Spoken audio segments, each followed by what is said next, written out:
The first thing I remember is being in the hospital gurney, and a nurse had my phone, and she asked me who I wanted to contact.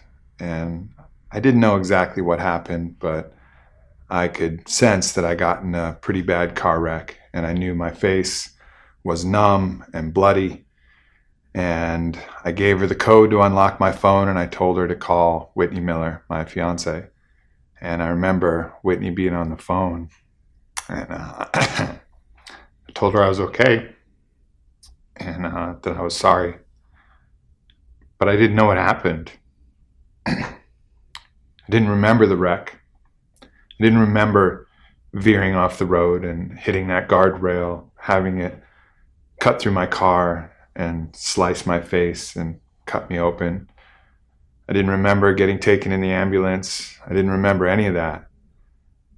I just remembered that morning, a morning that was like any other, a Saturday about a month ago, just going through the day like I always do. I had a nice smoothie for breakfast. I had a good shower. I did some Wim Hof breathing in a cold shower, and I was preparing to do a podcast with one of my favorite musical superstars, a guy named Aubrey, and I was coming to the office and I was excited, and then I woke up in the hospital.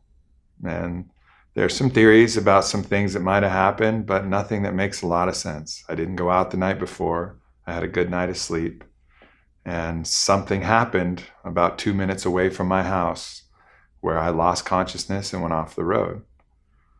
But the funny thing is, when I was in that hospital, and even though I could express that I was sorry to Whitney because she would have to take care of me, and I would no longer be the provider and the man that I had been previously, but she would have to take care of me because I was wounded.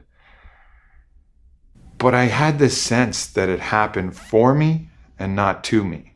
Yeah, it's totally, completely random. There's no reason, ostensibly, for me to have driven off the road. There's no cause and effect that I can find, but I just had that feeling.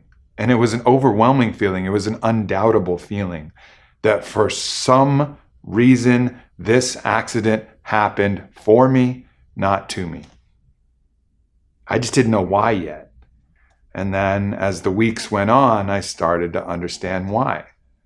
I started to understand that when you can't breathe out of your nose, and you can't feel your face, and you can't kiss your loved one, and you can't taste your food anymore, you start to remember what's really important and realize that all these things that we think are the most important things in the world, our career, our success, our business, our relationship, all these things, yeah, they're great.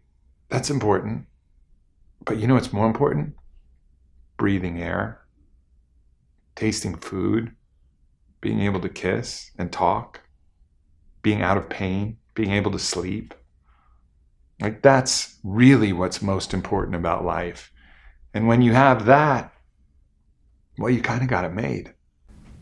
And if you don't have some of that, well, whatever you do have, that's great too.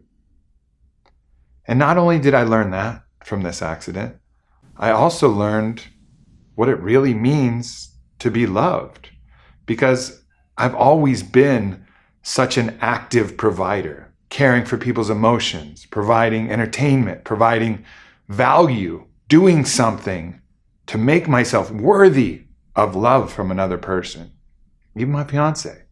I'm always doing so that I feel that the love I receive is justified based on what I'm doing. It makes me worthy. Well, I couldn't do anything.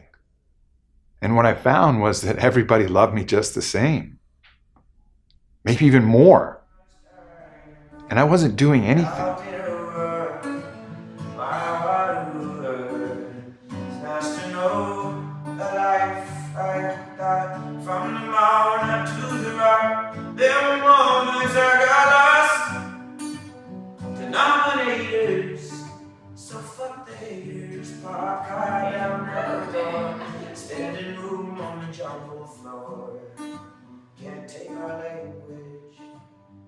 So that love story was real.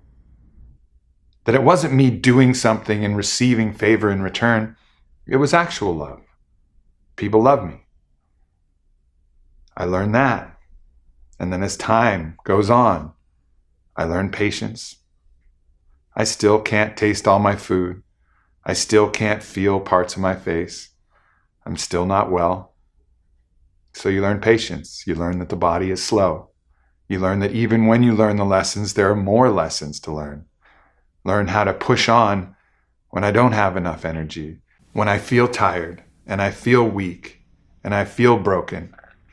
I learn how to find my own validation for who I am based on something else, based on something intangible, based on something that's so deep and so unique and innate and undying about me, that's what makes me who I am. It's not the fact that I could smile a charismatic smile, because I can't do that anymore. If I can smile with my eyes or my heart. So you learn what's really most important about you. And it's not what other people are able to do.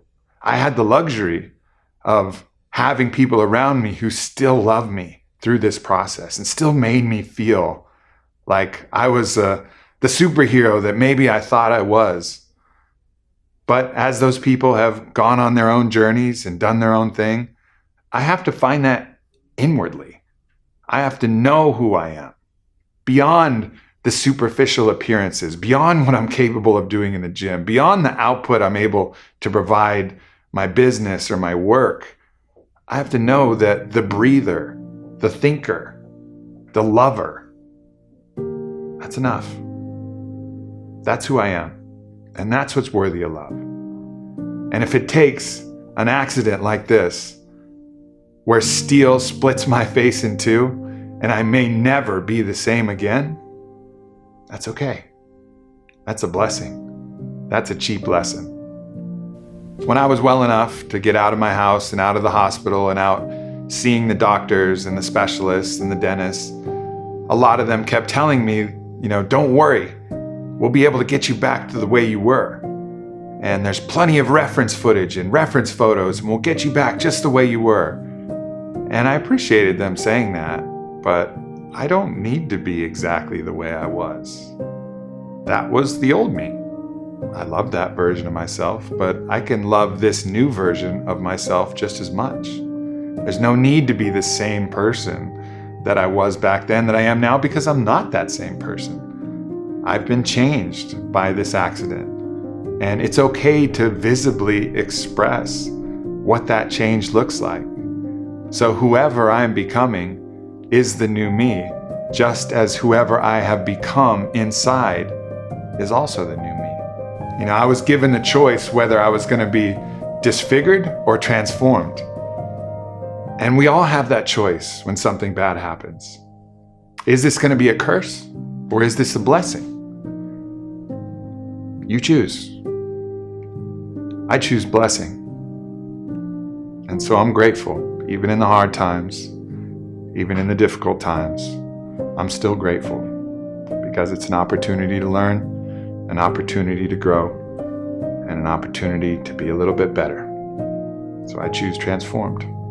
And I hope none of this ever happens to you, but if it does, because it does to everybody, I hope you can make the same choice as well. Much love.